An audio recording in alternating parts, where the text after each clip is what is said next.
Hello guys, good morning. कसे आहात तुम्ही? Welcome to my channel mama's world. So मिहिरला मी शाळेतनं घेऊन आलेले आहे आणि सकाळी त्याला टिफिनला मी बनवलं होतं भेंडीची भाजी आणि चपाती. आज मी त्याला ब्रेकफास्ट नव्हता दिला बिकॉज तो बोलला होता की मला ब्रेकफास्टला मी 2 चपाती खाईल आणि लंचला 2 चपाती खाईल. So I thought okay fine, तो मुलं पण थकतात राईट. सो आता तो आलेला आहे शाळेतनं. थोड्या वेळापूर्वीच मी तुम्हाला दाखवलं की मी लंचमध्ये काय खाल्लेलं होतं. मी खाल्लेलं होतं बीटरूट कोशिंबीर. सो बीटरूट कोशिंबीर जे आहे ते बनवायला खूपच जास्त आसान आहे आणि तुम्ही एव्हरीडे घेऊ शकता आणि one of my favourite lunch मीलमध्ये असते. So don't forget to take little stevia in it. थोडंसं स्वीट आणि छान लागतं.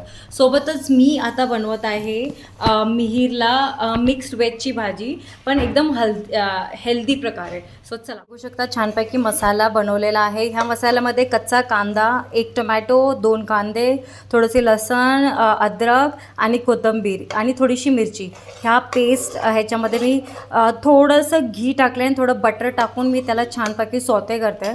सोबतच ह्याच्यामध्ये मी टाकले हळद, हिंग, लाल मिर्च पावडर आणि सोबतच किचन किंग थोडासा मसाला, कारण की पनीरची भाजी बनवतो आहे. आणि सोबतच मी थोडेसे कॅशू नट्स पण कांद्यामध्ये छानपैकी पिसून ठेवलेलं आहे. जे की थोडेसे काजू आणि कांद्याची पण मी पेस्ट त्याच्यामध्येच करून ठेवलेली आहे, जे की मी ह्याच्यामध्ये मिक्स करून छानपैकी परतवून. तर मी कांदा आणि कॅशू नटची पेस्ट ह्याच्यामध्ये मिक्स करते आहे आणि ह्याला पण आपण छान प्रकारे हलवून घेतो.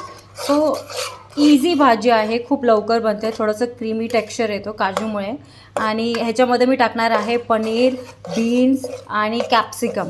सो ह्या तिन्ही गोष्टी मिळून मी मिक्स व्हेज बनवणार आहे. तुम्ही पोटॅटो पण टाकू शकता, कॉलीफ्लावर पण टाकू शकता. मी ॲड करेल कॉलीफ्लावर इन केस जर मिहिरला आवडत असेल तर. सो छानपैकी आपण ह्याला भाजून घ्यायचं आहे थोडंसं बटरमध्ये. सो ही जी भाजी आहे ती बटरमध्येच बनवत आहे मी आणि याच्यामध्ये बिलकुल ऑइल यूज केलेलं नाही. छानपैकी क्रीमी टेक्स्चर आलेला आहे आणि त्याच्यानंतर एंडमध्ये तुम्ही स्वादानुसार नमक पण ॲड करू शकता. सो ह्याला आपण 4 ते 5 मिनटं छानपैकी शिजवून घ्यायचं आहे. चला पुढचा प्रोसेस. सो जोपर्यंत आपली करी बनते आहे तोपर्यंत मी छानपैकी पनीर कट करून त्याला थोडंसं बटरमध्ये सौते करते आहे आणि गोल्डन ब्राऊन होईपर्यंत सौते करायचं. सोबत मी काही वेजीस पण सांगितलेल्या होत्या, त्या पण मी सौते करून घेतलेल्या होत्या, ज्या की मी मिक्स केल्या ग्रेव्ही.